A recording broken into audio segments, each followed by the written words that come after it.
It's hard to know just how bad the Times Square bombing could have been. The device itself was not sophisticated, might have never detonated, even under optimal circumstances. But we're about to give you a look at the powerful force of a potential car bomb in an urban area like that. Our Ted Rollins takes us to the New Mexico desert, where first responders quickly learn how to assess the danger. Imagine if this blew up in Times Square. What you're watching is the result of 300 pounds of explosive-grade fertilizer. Because the Times Square SUV had non-explosive grade fertilizer, this blast is likely more intense than what happened in New York. That's according to the experts here at New Mexico Tech, who conducted the explosion as part of a training course for first responders. Knowing what you know was in that vehicle in Times Square, what kind of damage would that have done? From what we've seen on the news, that was a very amateur device. The detonation, if they could have got something to detonate, would have probably been pretty low order, but it would have spread stuff all over the street, and they had a lot of fuel. There's a lot of gas and other things associated with that.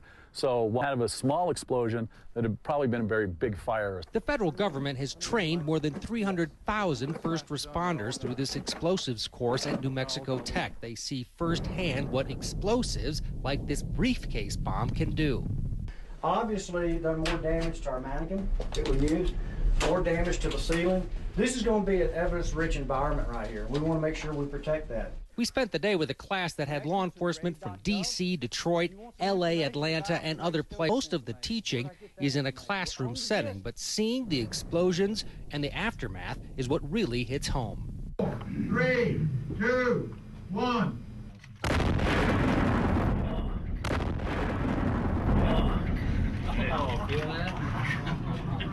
You can see the circular, the spherical blast wave. You can actually see it.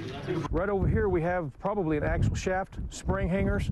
So just by that we can tell exactly where the explosives were placed inside. Is this worth it?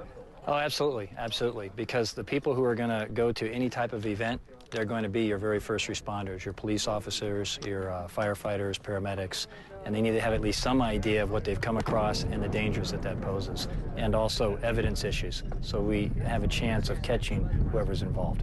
While nobody knows exactly if that bomb in New York would have gone off, how much damage it would have caused, if it was anything close to what we saw here, it would have been devastating.